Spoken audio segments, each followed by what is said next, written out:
welcome back to my YouTube channel again, India Post Office GDS Corner. Hope you all guys are doing very well. So जैसे कि आप लोगों को पता है 2023 की जो वैकेंसी थी अभी उसकी साइट बंद हो चुकी है बिकॉज लास्ट डेट जो है एंड हो चुकी है। तो इस बार काफ़ी सारे कैंडिडेट्स ने अप्लाई किया है, स्पेशली फ्रॉम द कोरोना वालों ने भी बहुत अप्लाई किया है और उन कैंडिडेट्स ने भी अप्लाई करा है जो ऑलरेडी एग्जिस्ट है as a GDS in department of post as a GDS BPM, GDS ABPM और डाक सेवक। मतलब वो काम तो कर रहे हैं डिपार्टमेंट में बट किसी रीज़न की वजह से, घर से दूर होने की वजह से या अपनी वो जॉब से सेटिस्फाइड नहीं है, ABPM का कम कर रहे हैं बट BPM का करना चाहते हैं। उन कैंडिडेट्स ने भी दोबारा से अप्लाई करा है। सो माई प्रे फॉर यू पीपल, मेरी यही दुआ है कि जितने भी कैंडिडेट्स ने अप्लाई किया है जिस जिस भी प्रेफरेंस पे, मैक्सिमम टू मैक्सिमम कैंडिडेट्स को वो अचीव हो जाए, वो अपनी प्रेफरेंसेस मिल जाए। और जितने भी कैंडिडेट्स को पता है कि उन्होंने कोई भी डिटेल जो है गलत भरी है, चाहे वो उनके कॉन्टैक्ट डिटेल है, चाहे आपकी नेम की डिटेल है, आपके एड्रेस की डिटेल्स है, आपके मार्क्स की, आपकी एज की, ईच एंड एवरीथिंग, अगर मेजर से मेजर या माइनर से माइनर भी गलती है आपके फॉर्म में, तो आप इन फ्यूचर अगर आप सेलेक्ट भी हो जाते हो इन वेरिफिकेशन प्रोसेस आप डिस्क्वालीफाई ही होगे। ये क्लियर कट है, इसको माइंड में बिठा लेना कि हाँ मैंने माइनर सी गलती कर दी है फॉर्म में तो ऐसा कुछ नहीं होगा, मैं सेलेक्ट हो जाऊंगा या हो जाऊंगी, ऐसा कुछ भी नहीं है। अगर आपने गलती भरी है कोई भी एप्लीकेशन फॉर्म में, माइनर मेजर चेंजेस होते हैं आपके वेरिफिकेशन के दौरान डॉक्यूमेंट्स में, तो आप उसी टाइम डिस्क्वालीफाई हो जाओगे सीधे। देन उसके बाद मैं यही चीज़ एक बोलना चाहूँगी, जब भी आप फॉर्म अप्लाई करते हो कोशिश करो कि खुद के मोबाइल से करो बिकॉज टाइम टू टाइम मैं अपडेट करती हूँ और अपने मोबाइल से आपको भर के भी दिखाती हूँ कि फॉर्म कैसे फिल करना है स्टेप बाय स्टेप।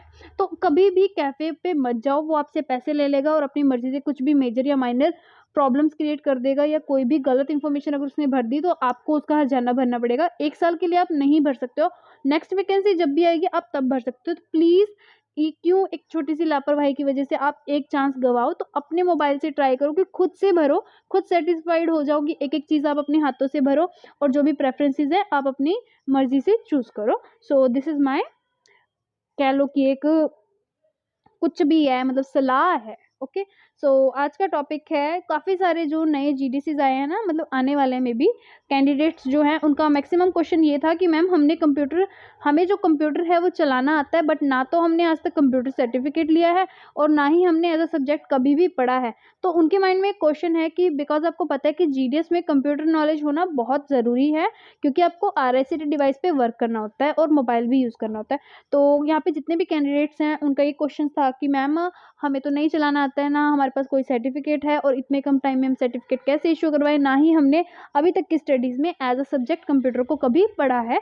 तो आपका सिंपल से एक सोल्यूशन है, ये एक अंडरटेकिंग है जो कि काफ़ी सालों से यूज़ हो रहा है for the department of post in verification process. जितने भी कैंडिडेट्स हैं जिनको कंप्यूटर चलाना आता है बट उनके पास कोई भी सर्टिफिकेट नहीं है ऑफिशियल कि वो दिखा सके कि मेरे को आता है, क्योंकि डिपार्टमेंट ऑफ पोस्ट ये कहता है कि आपको सिर्फ कंप्यूटर का नॉलेज होना चाहिए, सर्टिफिकेट से हमें कोई लेना देना नहीं है। तो ये अंडरटेकिंग अगर आपको एक्चुअल में आता है तो आप इसको फिल करके अपना जो वेरिफिकेशन है वो इजीली स्मूथली क्रैक कर सकते हो और आप इन फ्यूचर जो है सिलेक्ट हो जाओगे। कंप्यूटर सर्टिफिकेट के रीज़न की वजह से आप डिस्क्वालीफाई नहीं होगे। यहाँ पे आपने बहुत ही माइनर सी डिटेल्स फिल करनी है। डिटेल्स क्या है, फर्स्ट ऑफ ऑल आपका नाम आ जाएगा, जो भी आपका नेम है, then son of, daughter of, wife of, जो भी आप हैं, आपके पति का नाम, पापा का नाम, जो भी है आपका वो आ जाएगा। देन यहाँ पे आप क्या डिक्लेयर कर रहे हो, hereby undertake to declare that I will be able to use smartphone, laptop, handheld devices supplied by the Department of Post from the first day of engagement। तो यहाँ पे आप डिक्लेयर कर रहे हो कि मैं एबल हूँ एक स्मार्टफोन यूज़ करने के, जो कि आज के टाइम पे हर एक यूथ कर रहा है, हर एक बच्चा कर रहा है। जब से कोरोना गया है तब से स्मार्टफोन चलाना हर बच्चे को आता है, हर कैंडिडेट को आता है, लैपटॉप भी मैक्सिमम कैंडिडेट्स को आता ही है। और जो भी डिवाइसेस वगैरह है डिपार्टमेंट ऑफ पोस्ट की तरफ से दिए जाएंगे from the first day of engagement. मतलब जब आप ज्वाइन कर जाओगे डिपार्टमेंट ऑफ पोस्ट की तरफ से कोई भी अगर ऐसा डिवाइस आपको दिया जाता है तो आप उसको चलाने में सक्षम होंगे। देन यहाँ पे सेकंड पॉइंट है, further are also here declare that I am computer literate. Computer literate मतलब मुझे अच्छी खासी जानकारी है कंप्यूटर की। जैसे कि आपको पता ही होगा, आपने पढ़ा भी होगा लिटरेट और इलिटरेट। लिटरेट को बोलते हैं जिसको जानकारी होती है, पढ़ा लिखा। इलिटरेट होता है जिसको जानकारी नहीं होता या फिर अनपढ़ बोल सकते हैं। तो आपको कंप्यूटर की अगर नॉलेज है तो सिंपल सी इतनी सी आपने जो इन्फॉर्मेशन है फिल करनी है। देन यहाँ पे जो अपने सिग्नेचर कर देने हैं, एप्लीकेंट जो भी इसको फिल कर रहे हैं कैंडिडेट, उसका नेम आ जाएगा, प्रॉपर एड्रेस आ जाएगा, प्लेस आ जाएगी, जो भी आपकी सिटी का नेम है या जो भी आपकी प्लेस है। देन यहाँ पे डेट आ जाएगी, सिंपली इसको आपने जाके इसको फिल कर देना है और अपने वेरिफिकेशन के दौरान इसको सबमिट कर देना है। अगर आपको इसका पीडीएफ चाहिए तो लिंक आपको डिस्क्रिप्शन में मिल जाएगा। अदरवाइज़ आपको डिपार्टमेंट ऑफ पोस्ट की तरफ से भी ये पीडीएफ मिल जाएगी, अगर आप उनसे माँगो, तो आप स्मूथली अपना जो वेरिफिकेशन प्रोसेस है वो करवा सकते हो, अपने फर्दर प्रोसेस के लिए प्रोसीड कर सकते हो। So hope this information is helpful for you. अगर ये इन्फॉर्मेशन अच्छी लगी, वीडियो को ज़रूर से लाइक करना, कमेंट सेक्शन में अपने क्वेश्चन ज़रूर से ड्रॉप आउट करना।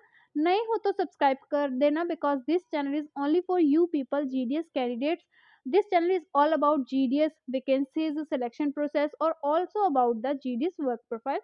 So मिलते हैं next time with a new topic, with a new video. तब तक stay safe, stay tuned, and best of luck your future.